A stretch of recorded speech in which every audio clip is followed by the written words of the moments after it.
नमस्कार मित्रांनो, स्वागत आहे तुम्हा सर्वांचं ज्ञानाधारावर. तर नोंदणी आणि मुद्रांक विभागातील शिपाई पदभरतीसाठी येणारी सामान्य ज्ञानची महत्त्वपूर्ण व्हिडिओज आपण कव्हर करत आहोत. महत्त्वपूर्ण प्रश्नोत्तरे त्यामध्ये आपण पाहत आहोत. आजच्याही व्हिडिओमध्ये अशीच महत्त्वाची प्रश्नोत्तरे आपण कव्हर केलेली आहेत. चॅनलवर नवीन आला असाल तर चॅनलला सबस्क्राईब करून घ्या. सोबतच बेल आयकॉनला क्लिक करा, जेणेकरून असेच महत्त्वपूर्ण व्हिडिओज तुमच्यापर्यंत लवकरात लवकर पोहोचतील. तसेच मित्रांनो, हे जर PDF तुम्हाला डाउनलोड करायचं असेल तर अगदी मोफत टेलिग्राम चॅनलला तुम्हाला डाउनलोड करायला मिळेल. लिंक तुम्हाला डिस्क्रिप्शनमध्ये मिळून जाईल. सुरुवात करूयात मित्रांनो आपण आजच्या व्हिडिओला. आजचा आपला या ठिकाणी पहिला प्रश्न असणार आहे, खालीलपैकी कोणाला पर्यावरणवादी व्यक्तिमत्व म्हणून या ठिकाणी ओळखलं जातं?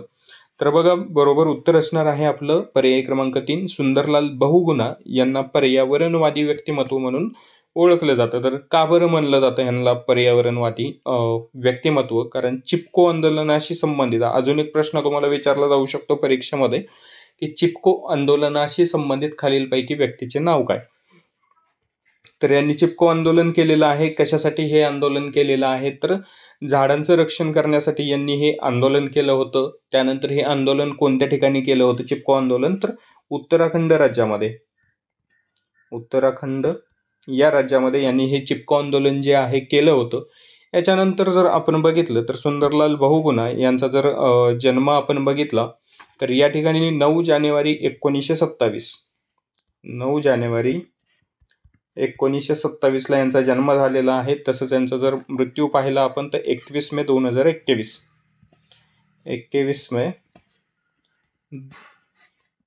2021 ला यांचा मृत्यू झालेला आहे. यांची जन्मतारीख पण आपल्याला परीक्षेच्या दृष्टीने माहिती असणं आवश्यक आहे. सोबतच यांनी केलेली महत्त्वाची कार्य पण आपल्याला माहिती असणं आवश्यक आहे. जर आपण पाहिलं सुंदरलाल बहुगुणा यांनी टेहरी सारखं एक जे मोठं धरण आहे, टेहरी धरण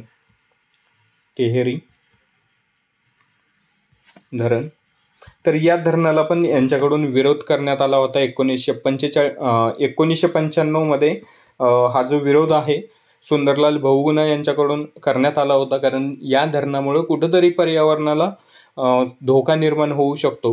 त्याच्यामुळे यांनी लक्षणीय असं उपोषण या ठिकाणी आपल्याला केलेलं पाहायला मिळतं. जवळपास 74 दिवसांचं यांनी उपोषण केलं होतं. त्यानंतर जर आपण पुढं पाहिलं तर यांना काही पुरस्कार पण देण्यात आलेला आहे. यांच्या चांगल्या कार्यामुळे यांना पद्मभूषण पुरस्कार मिळालेला आहे 2008 या साली. पद्मभूषण हा पुरस्कार पण सुंदरलाल बहुगुणा यांना मिळालेला आहे. हा पण प्रश्न विचारला जाऊ शकतो तुम्हाला, की सुंदरलाल बहुगुणा यांना पद्मभूषण पुरस्कार कोणत्या साली मिळालेला आहे? सोबतच यांना जमनालाल बजाज पुरस्कार 1986 मध्ये मिळालेला आहे यांच्या कार्यासाठी. 1986 साली जमनालाल बजाज हा पण पुरस्कार यांना या ठिकाणी मिळालेला आहे. तर कुठले कुठले पुरस्कार यांना मिळालेला आहे, ह्यांचं महत्त्वाचं कार्य काय आहे, या बऱ्याचशा गोष्टी तुम्हाला माहिती असणं आवश्यक आहे. यानंतर मित्रांनो पुढचा प्रश्न आहे आपला, छोटा नागपूर पठार प्रदेशातील स्थलांतरित शेतीला काय म्हणतात? तर छोटा नागपूर पठारामध्ये जी स्थलांतरित शेती आहे त्याला झूम असं म्हटलं जातं. पर्याय क्रमांक 2 या ठिकाणी आपलं बरोबर उत्तर असणार आहे. मग हे छोटा नागपूर जे पठार आहे कुठल्या कुठल्या राज्यांमध्ये व्यापलेलं आहे हे पण आपल्याला परीक्षेच्या दृष्टीने माहिती असणं आवश्यक आहे. जर आपण पाहिलं छोटा नागपूर पठार जे आहे, नागपूर पठार जे आहे हे जवळपास झारखंड राज्य असेल याचा बराचसा भाग कव्हर करतं. त्यानंतर ओडिसा राज्याचा, छत्तीसगड राज्याचा, पश्चिम बंगाल आणि बिहार लगतच्या भागांना छोटा नागपूर पठार जे आहे हे व्यापलेलं आपल्याला या ठिकाणी पाहायला मिळतं. तर बरोबर उत्तर असणार आहे पर्याय क्रमांक 2 झूम. स्थलांतरित शेतीला झूम असं या ठिकाणी म्हटलं जातं. यानंतर पुढचा प्रश्न बघूयात आपण, सुंदरलाल बहुगुणा खालीलपैकी कोणत्या आंदोलनाचे प्रणेते होते? तर बरोबर उत्तर असणार आहे चिपको आंदोलनाचे हे प्रणेते होते. चिपको आंदोलन यांच्या नेतृत्वाखाली झालेलं आपल्याला या ठिकाणी पाहायला मिळतं. सर्वप्रथम चिपको आंदोलनाची जी कल्पना आहे यांच्या पत्नी विमला बहुगुणा यांना सुचली होती आणि त्यांना सुचलेल्या कल्पनेवरून हे जे आंदोलन आहे पुढं बरंच मोठं आंदोलन आपल्याला झालेलं या ठिकाणी पाहायला मिळतं. जर तुम्हाला असाही प्रश्न आला परीक्षेमध्ये की चिपको आंदोलन जे आहे तर ही जी कल्पना होती कोणाची होते, तर त्या ठिकाणी आपलं उत्तर असणार आहे विमला बहुगुणा यांची ही कल्पना असलेलं आपल्याला पाहायला मिळतं. यानंतर प्रश्न पुढचा आहे आपला, खालीलपैकी कोणत्या शास्त्रानुसार सजीवांच्या अंतररचनेचा अभ्यास केला जातो? तर पर्याय क्रमांक 3 हे आपलं बरोबर उत्तर आहे, ॲनाटॉमी. या शास्त्रानुसार मानवी शरीराच्या अंतररचनेचा अभ्यास या ठिकाणी केला जातो. जर मित्रांनो आपण पाहिलं तर शरीर रचनाशास्त्र हे नावाप्रमाणे शरीरातील असणाऱ्या अवयवांचा अभ्यास करणारं हे ॲनाटॉमी शास्त्र आहे. यामध्ये प्रतीके, आकृत्या, मृत शरीर विच्छेदनाद्वारे अवयवांचा या ठिकाणी अभ्यास केला जातो. तर महत्त्वाचा आहे, हा पण विज्ञानचा प्रश्न आहे, अत्यंत महत्त्वाचा आहे परीक्षेच्या दृष्टीने. परीक्षेमध्ये हा प्रश्न नक्कीच तुम्हाला विचारला जाऊ शकतो, तर IMPमध्ये या प्रश्नाला तुम्ही ठेवू शकता मित्रांनो. पुढचा प्रश्न बघणार आहोत आपण, खालीलपैकी कशाला ऊर्जेची आवश्यकता अतिशय जास्त प्रमाणात असते? तर जर आपण पाहिलं तर पर्याय क्रमांक 4 आपलं बरोबर उत्तर असणार आहे, शुक्राणूंना ऊर्जेची अत्यंत जास्त आवश्यकता असते. त्यामुळे पर्याय क्रमांक 4 हे आपलं या ठिकाणी बरोबर उत्तर असणार आहे. प्रश्न पुढचा आहे मित्रांनो, रत्नागिरी जिल्ह्यातील भाट्याची खाडी कोणत्या नदीच्या मुखाशी आहे? तर मित्रांनो बरोबर उत्तर असणार आहे पर्याय क्रमांक 3, काजळी नदीच्या मुखाशी आपल्याला भाट्याची खाडी असलेली पाहायला मिळते. तर मग परीक्षेमध्ये तुम्हाला खाड्यांवरती पण प्रश्न बरेचसे विचारले जातात. बऱ्याच परीक्षेमध्ये कोणत्या नदीवर कुठली खाडी आहे, कोणत्या जिल्ह्यामध्ये कोणती खाडी आहे, तर हे पण प्रश्न तुम्हाला परीक्षेमध्ये विचारले जातात. जर तुमच्याकडे वही आणि पेन असेल तर वही आणि पेन लिहून घ्या. जिल्हा वाईज खाड्या मी या ठिकाणी तुम्हाला सांगतो. जर आपण पाहिलं तर कर्ली नदीवर कर्ली खाडी आहे सिंधुदुर्ग या जिल्ह्यामध्ये. गड नदीवर कालावली खाडी आहे सिंधुदुर्ग जिल्ह्यामध्ये.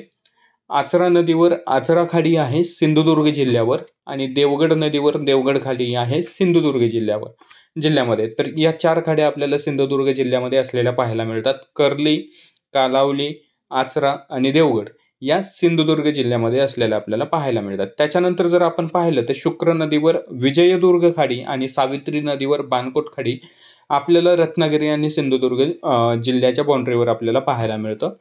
यानंतर पुढे जर आपण पाहिलं, पाताळगंगा नदीवर धरमतरची खाडी आहे रायगड जिल्ह्यामध्ये. काजवी नदीवर जैतापूरची खाडी आहे रत्नागिरी जिल्ह्यामध्ये. मुचकुंदी नदीवर पूर्णगड खाडी आहे रत्नागिरी जिल्ह्यामध्ये. भाट्टे खाडी, जयगड खाडी, दाभोळ खाडी आणि केळशी खाडी ही आपल्याला रत्नागिरी जिल्ह्यामध्ये असलेली पाहायला मिळते. यानंतर पुढे जर आपण पाहिलं, मुंबई शहर आणि मुंबई उपनगरमध्ये माहीम नदीवर माहीम खाडी आहे. तसंच दहिसर नदीवर मनोरी खाडी आहे मुंबई उपनगर या जिल्ह्यामध्ये. त्यानंतर ठाणे जिल्ह्यामध्ये उल्हास नदीवर ठाणे खाडी आहे आणि पालघर जिल्ह्यामध्ये उल्हास नदीवर वसई खाडी आहे. अशा महत्त्वाच्या खाड्या या ठिकाणी आहेत. मित्रांनो, ह्या जर खाड्या तुम्हाला हव्या असतील तर तसं कमेंटमध्ये सांगा. तुम्हाला एक PDF स्वरूपामध्ये महाराष्ट्रातील कुठल्या जिल्ह्यामध्ये कुठल्या नदीवर कोणती खाडी आहे याचं एक वेगळं PDF आपण या ठिकाणी तुम्हाला अवेलेबल करून देऊ, किंवा टेलिग्राम चॅनलला तुम्ही ही जी माहिती आहे डाउनलोड करून घेऊ शकता. PDF मध्ये ही माहिती तुम्हाला मी ॲड करून देईल. अगदी मोफत तुम्हाला हे जे PDF आहेत त्या ठिकाणी पाहायला मिळेल. यानंतर प्रश्न आपला पुढचा बघूयात मित्रांनो, खालीलपैकी कोणत्या महापुरुषाचा जन्मदिवस हा युवक दिवस म्हणून साजरा केला जातो? तर या ठिकाणी बरोबर उत्तर असणार आहे स्वामी विवेकानंद. पर्याय क्रमांक 3 आपलं या ठिकाणी बरोबर उत्तर असेल. तर युवक दिन हा स्वामी विवेकानंदांचा जन्मदिवस हा युवक दिन म्हणून या ठिकाणी साजरा केला जातो. जर आपण पाहिलं तर 1984 मध्ये भारत सरकारने स्वामी विवेकानंदांचा जो जन्मदिवस आहे 12 जानेवारी, तर हा युवक दिवस म्हणून साजरा करण्यासाठी मंजुरी दिली आणि 1985 पासून दरवर्षी हा जो युवक दिवस आहे तो साजरा केला जातो. तर परीक्षेमध्ये प्रश्न विचारला जाऊ शकतो की जो युवक दिवस आहे कोणत्या सालापासून साजरा करण्यास सुरुवात झाली, तर त्याचं उत्तर आपलं 1985 असेल. आणि कोणत्या वर्षी मान्यता मिळाली, तर 1984 साली भारत सरकारने स्वामी विवेकानंदांचा जो जन्मदिवस आहे हा युवक दिन म्हणून साजरा करण्यासाठी परवानगी या ठिकाणी दिलेली होती. आणि युवक दिवस कधी असतो? युवक दिवस आपल्याला 12 जानेवारीला साजरा केलेला पाहायला मिळतो या ठिकाणी. त्यानंतर प्रश्न पुढचा असणार आहे, चले जाव चळवळीच्या अपयशाची मुख्य कारणे काय होती? सरकारची दडपशाही, दुष्काळ, इतर पक्षाचे असहकार्य. तर पर्याय क्रमांक 4 आपलं या ठिकाणी बरोबर उत्तर असणार आहे. वरील तीनही ऑप्शन या ठिकाणी बरोबर असलेले आपल्याला पाहायला मिळतात. तर पर्याय क्रमांक 4 हे आपलं बरोबर उत्तर या ठिकाणी असणार आहे. तसंच बघा मित्रांनो, चले जाओ ही जी चळवळ आहे, याच चळवळीला भारत छोडो आंदोलन म्हणून पण या ठिकाणी ओळखलं जातं.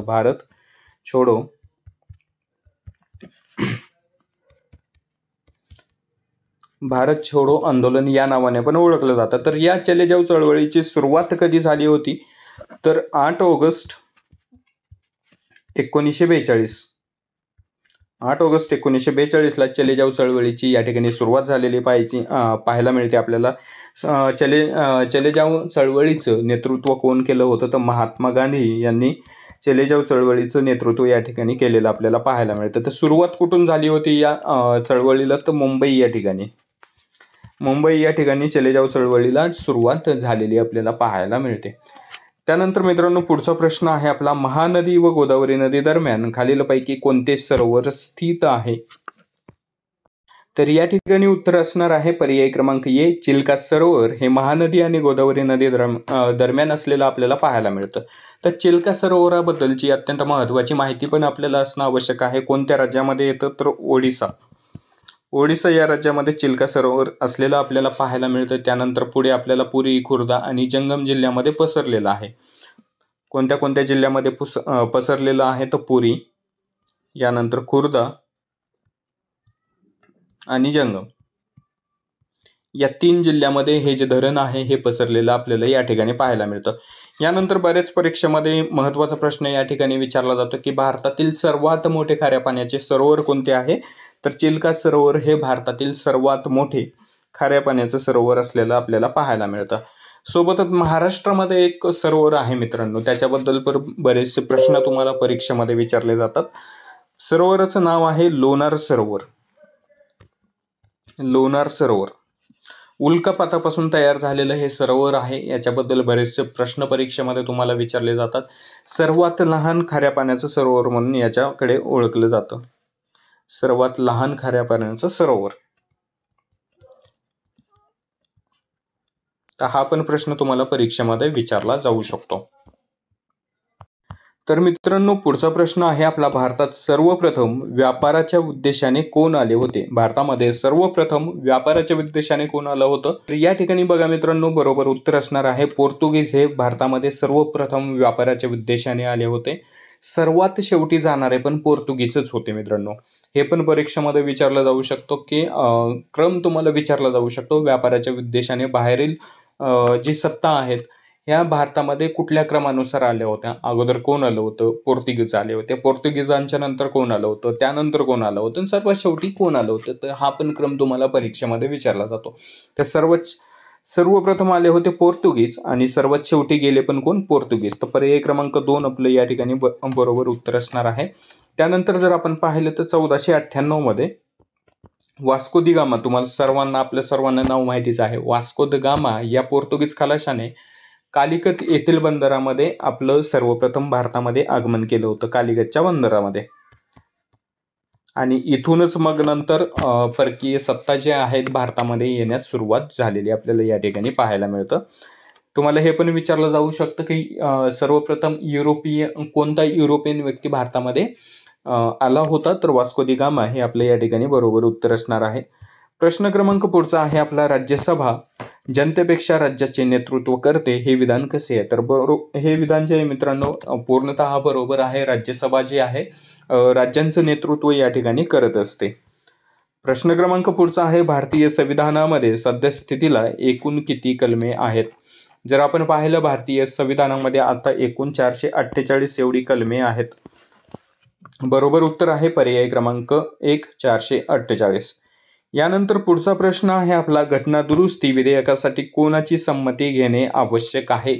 घटना दुरुस्ती जर विधेयक या ठिकाणी सादर करायचं असेल तर राष्ट्रपतीची संमती त्यासाठी असणं आवश्यक आहे. त्यामुळे पर्याय क्रमांक 3 हे आपलं बरोबर उत्तर असणार आहे. तर याच्यावर पण बरेच प्रश्न तुम्हाला विचारले जाऊ शकतात की घटना दुरुस्ती, वेगवेगळ्या घटना दुरुस्तीवर आधारित या ठिकाणी प्रश्न परीक्षेमध्ये तुम्हाला विचारले जाऊ शकतात. जर आपण पाहिलं तर 26 जानेवारी 1950ला भारतीय संविधान जे आहे ते अंमलात आलं होतं. तर तेव्हापासून हा पण प्रश्न मित्रांनो परीक्षेत विचारला जाऊ शकतो की भारताचं जे संविधान आहे कधी अंमलात आलं होतं? 26 जानेवारी 1950. 26 जानेवारी 1950ला भारताचे जे संविधान आहे ते अंमलात आलं होतं आणि हेच संविधान अंमलात आल्यापासून 2018 सालापर्यंत एकूण 104 घटनादुरुस्त्या झालेल्या आहेत. तर हा प्रश्न परीक्षेत विचारला जाऊ शकतो की 2025 पर्यंत घटनादुरुस्त्या किती झालेल्या आहेत? 2018 पर्यंत जर आपण पाहिलं तर एकूण 104 एवढ्या घटनादुरुस्त्या आपल्याला झालेला पाहायला मिळतात. सर्वप्रथम जी पहिली घटनादुरुस्ती करण्यात आली होती दुसऱ्याच वर्षी ज्यावेळेस हे संविधान अंमलात आलं त्याच्यानंतर 1951 मध्येच पहिली घटनादुरुस्ती आपल्याला या ठिकाणी अंमलात आलेली पाहायला मिळते. महत्त्वाचा प्रश्न आहे मित्रांनो, परीक्षेच्या दृष्टीने हा परीक्षेमध्ये वेगवेगळ्या घटनादुरुस्तीवर तुम्हाला नक्कीच या ठिकाणी प्रश्न विचारले जाऊ शकतात. याच्यानंतर आपण पुढचा प्रश्न बघणार आहोत.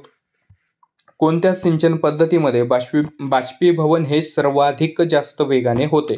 तर बघा मित्रांनो, सारा सिंचन जे आहे याच्यामध्ये बाष्पीभवन जे आहे सर्वाधिक जास्त प्रमाणात होत असलेलं आपल्याला या ठिकाणी पाहायला मिळते. शेतीवर आधारित प्रश्न आहे, एखाद्या वेळेस तुम्हाला हा प्रश्न येऊ शकतो परीक्षेमध्ये. तर मित्रांनो, हे जे काही आपण प्रश्न घेत आहोत टेलिग्राम चॅनलला तुम्हाला अगदी मोफत याचं PDF डाउनलोड करायला मिळेल. त्यासाठी तुम्हाला टेलिग्राम चॅनल जॉईन करायचं आहे. टेलिग्राम चॅनलची जी लिंक आहे डिस्क्रिप्शनमध्ये या ठिकाणी तुम्हाला मिळून जाईल.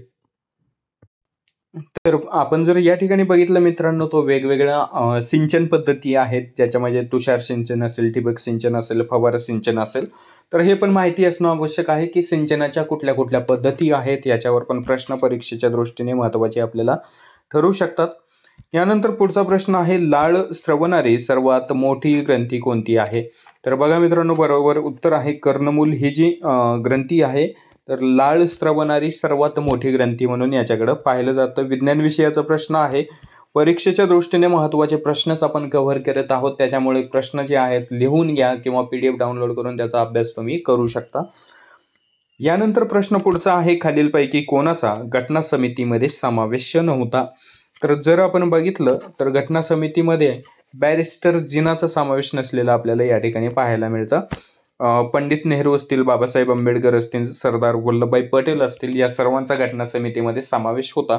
जर आपण पाहिलं पंडित जवाहरलाल नेहरू जे आहेत तर केंद्रीय घटना समितीचे अध्यक्ष या ठिकाणी होते. जर आपल्याला परीक्षेमध्ये विचारलं केंद्रीय घटना समितीचे अध्यक्ष कोण होते, तर पंडित जवाहरलाल नेहरू हे केंद्रीय घटना समितीचे अध्यक्ष या ठिकाणी होते. जर आपण पाहिलं घटना समितीचे अध्यक्ष डॉक्टर राजेंद्र प्रसाद हे होते.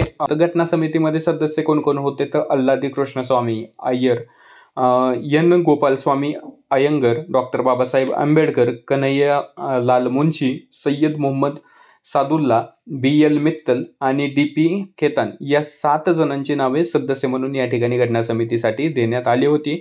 आणि याला जी मान्यता आहे 30 ऑगस्ट 1947 रोजी अध्यक्ष आणि सदस्यांना या ठिकाणी मान्यता देण्यात आलेली होती. तर हे पण परीक्षेमध्ये विचारलं जाईल की कोणते कोणते सदस्य घटना समितीमध्ये समाविष्ट होते.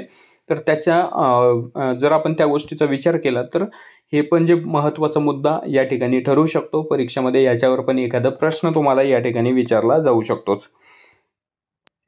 यानंतर पुढचा प्रश्न आहे आपला, सासवडचे पठार कोणत्या जिल्ह्यामध्ये आहे? तर पुणे जिल्ह्यामध्ये सासवडचं पठार असलेलं पाहायला मिळतं. पर्याय क्रमांक 2 आपलं या ठिकाणी बरोबर उत्तर असणार आहे.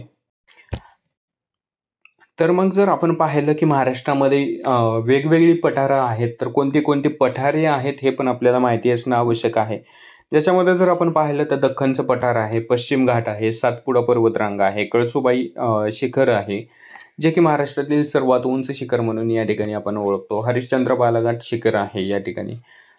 त्यानंतर जर आपण पाहिलं तर पुणे जिल्ह्यामध्ये तोरणा हे पण महत्त्वाचं शिखर आपल्याला या ठिकाणी असलेलं पाहायला मिळतं. तर महत्त्वाचं म्हणजे दख्खनचे पठार हे मध्य भारतातील एक मोठं पठार म्हणून या ठिकाणी ओळखलं जातं, ज्याचा बराचसा भाग हा महाराष्ट्रामध्ये असलेला या ठिकाणी आपल्याला पाहायला मिळतो. त्यानंतर पुढचा प्रश्न आहे मित्रांनो, ब्रिटिशांनी जास्त नफा मिळवण्यासाठी खालीलपैकी कोणता उद्योग सुरू केला होता? तर मित्रांनो, तागाचा जो उद्योग आहे ब्रिटिशांनी सर्वाधिक जास्त नफा मिळवण्यासाठी या ठिकाणी सुरू केलेला आपल्याला पाहायला मिळतो. पर्यायी क्रमांक 1 आपलं बरोबर उत्तर असणार आहे. यानंतर पुढचा प्रश्न आहे, भारतातील सर्वात लांब धरण कोणते आहे? तर मित्रांनो, हिराकूड हे जे धरण आहे भारतातील सर्वाधिक लांब धरण म्हणून या ठिकाणी ओळखलं जातं. मग हे धरण कोणत्या राज्यामध्ये आहे, कोणत्या नदीवर आहे, हे पण आपल्याला माहिती असणं आवश्यक आहे. तर ओडिसा राज्यामध्ये हे धरण येतं. कोणत्या नदीवर हे धरण स्थित आहे, तर महानदीवर हे धरण या ठिकाणी बनवण्यात आलेलं आहे. महानदीवर हे धरण बांधलेलं आहे, जे की जगातील सर्वात लांब मातीच्या धरणांपैकी एक धरण आहे. जगातील सर्वात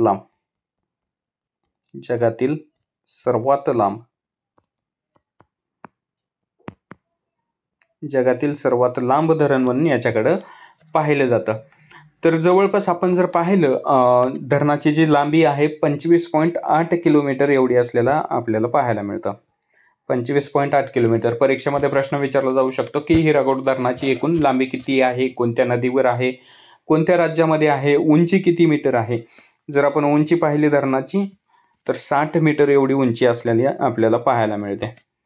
याच्यानंतर जलाशय, टोटल जलाशयाचं जर चौरस किलोमीटरमध्ये पाहिलं तर 746 चौरस किलोमीटर एवढा जलाशय आपल्याला असलेला पाहायला मिळतो. जलाशय जो आहे 746 चौरस किलोमीटर. महत्त्वाचे प्रश्न आहेत मित्रांनो परीक्षेच्या दृष्टीने. लिहून घ्या किंवा PDF मध्ये पण माहिती मी तुम्हाला ॲड करून देईल किंवा टेलिग्राम चॅनलला ही माहिती मी टाकेलच, तर त्या ठिकाणी पण तुम्ही पाहू शकता. तर मग उद्घाटन कधी झालेली आहे, उद्घाटन जे आहे कधी झालेलं आहे, 13 जानेवारी 1957 रोजी या धरणाचं उद्घाटन झालेलं आपल्याला पाहायला मिळतो. तर मग धरणाचा उद्देश काय होता, सिंचन असेल, जलविद्युत निर्मिती आणि पूर नियंत्रणासाठी हे जे धरण आहे हे बांधलेलं आपल्याला या ठिकाणी पाहायला मिळतं. किती हेक्टर जमिनीमध्ये या धरणाद्वारे सिंचन केले जाते, तर जवळपास आपण जर पाहिलं तर 4,36,000 एवढ्या 4,36,000 हेक्टर जमिनीवर आपल्याला सिंचन या धरणाद्वारे होत असलेलं पाहायला मिळतं. सोबतच 347.5 मेगावॅट एवढी वीज पण या धरणामधून निर्माण केली जाते. 347.5 मेगावॅट एवढी वीज निर्मिती पण या धरणामधून होत असते. यानंतर पुढचा प्रश्न आहे मित्रांनो, मानवाच्या त्वचेचा रंग कोणता द्रव्य निश्चित करतो. तर मेलनिन हा जो द्रव्य आहे ते मानवाच्या त्वचेचा जो रंग आहे तो निश्चित करत असतो. पर्याय क्रमांक 1 आपलं या ठिकाणी बरोबर उत्तर असणार आहे. याच्यानंतर पुढचा प्रश्न आहे, खालीलपैकी कोणत्या पर्वतास निळा पर्वत म्हणून ओळखले जाते. तर निलगिरी पर्वतास या ठिकाणी निळा पर्वत म्हणून ओळखलं जातं. पर्याय क्रमांक 1 हे आपलं बरोबर उत्तर असणार आहे. तर मग हा जो निलगिरी पर्वत आहे, हा निलगिरी पर्वत कुठं आहे, तर केरळ व कर्नाटक राज्यांच्या सीमांना हा जो पर्वत आहे स्पर्श करत असतो. 24 पर्वत शिखरे याच्यामध्ये असलेली आपल्याला पाहायला मिळतात. तसंच 2000 मीटरपेक्षा जास्त उंची या पर्वताची असून दोडाबट्टा हे मुख्य पर्वत शिखर आपल्याला निलगिरी पर्वतामध्ये असलेलं पाहायला मिळतं. तर दोडाबट्टा पर्वत शिखरावर पण बरेचसे प्रश्न परीक्षेमध्ये विचारले जातात. तर याची लांबी एकूण किती आहे, दोडाबट्टा पर्वत शिखराची लांबी किती आहे, 2637 किलोमीटर, 2637 मीटर एवढी उंची असलेली या ठिकाणी आपल्याला दोडाबट्टा पर्वत शिखराची उंची असलेली पाहायला मिळते. यानंतर मित्रांनो प्रश्न पुढचा आहे, ड जीवनसत्वाचा प्रमुख स्रोत कोणता आहे. तर कोवळे ऊन जे आहे, कोवळ्या उन्हामध्ये सर्वात जास्त ड जीवनसत्व आपल्याला असलेलं पाहायला मिळतं. पर्याय क्रमांक 2 हे आपलं या ठिकाणी उत्तर असणार आहे. तर बघा मित्रांनो, जेवढे काही महत्त्वाचे प्रश्न आहेत ते आपण प्रश्न विश्लेषणासहित कव्हर केलेली आहेत परीक्षेच्या दृष्टीने. पुढे याच्यावर काय काय प्रश्न विचारले जाऊ शकतात ते पण आपण आजच्या व्हिडिओमध्ये पाहिलेलं आहे. ही सर्व माहिती PDF मध्ये तुम्हाला अगदी मोफत डाउनलोड करायला मिळेल टेलिग्राम चॅनलवर. त्यासाठी तुम्हाला टेलिग्राम चॅनल जॉईन करायचं आहे. टेलिग्राम चॅनलची लिंक तुम्हाला या ठिकाणी डिस्क्रिप्शनमध्ये पाहायला मिळेल. तसंच मित्रांनो, यापूर्वी आपण 8 व्हिडिओ चॅनलवर अपलोड केलेले आहेत. नोंदणी विभागातील भरतीसाठीचे वेगवेगळे प्रश्न उत्तरे त्यामध्ये पण आपण कव्हर केलेली आहेत. त्याची पण लिंक तुम्हाला डिस्क्रिप्शनमध्ये पाहायला मिळेल. चॅनलवर नवीन आला असाल चॅनलला सबस्क्राईब करा. व्हिडिओमधील माहिती आवडली असेल तर व्हिडिओला लाईक करायला विसरू नका. सोबतच हा जो व्हिडिओ आहे तुमच्या मित्रापर्यंत नक्की शेअर करा, जे नोंदणी विभागातील शिपाई पदभरतीसाठी तयारी करत आहेत. भेटूयात मित्रांनो पुढच्या व्हिडिओमध्ये. सर्वांना धन्यवाद. जय हिंद, जय महाराष्ट्र.